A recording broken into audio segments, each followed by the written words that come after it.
It's easy to fall into the kind of mode of thinking that believes that there's some kind of fairness in the world, some kind of karmic justice.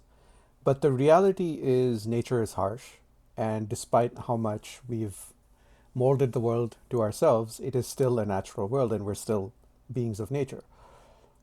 What this means is that there will be brutally unfair moments in life, both favoring you and unfavoring you.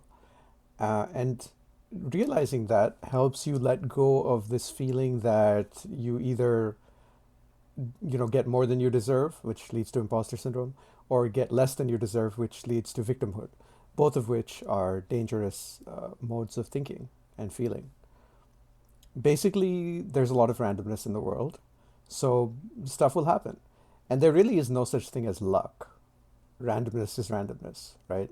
Just because you perceive that you've benefited more from randomness than not, it doesn't make you lucky. It doesn't mean your future will be luckier than not.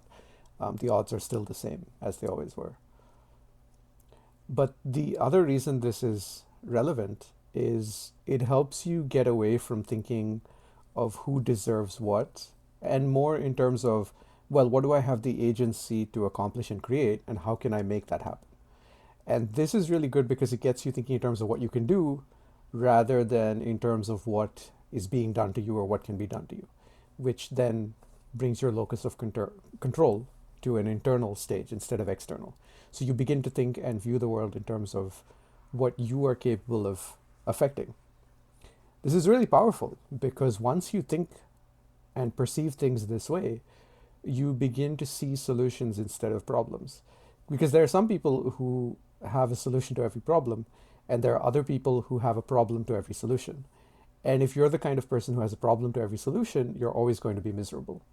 I've met people like this, and no matter how well things went, they would always find a way to suffer. And suffering is optional, ultimately. Pain is not, but suffering is completely optional. So it's up to you how you react and respond to whatever happens to you and what steps you take next. So once you let go of the idea of fairness and the idea of luck and realize that the thing that you do have control over is what you choose to do next, and just let go of the outcome because the outcome is not in your control, but the action, the input is. And if you consistently put in the input, you will eventually get the output. Volume negates luck. So the more that you do, the less lucky you have to be.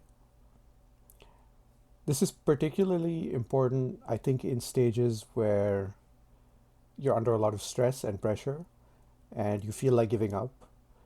If you think about this, you realize, well, the outcome isn't that important, right? So if you know that you tried your best, then you can feel at peace even if things go badly. And I think that's ultimately what we all want, right? To have a peaceful life, to live at peace of mind.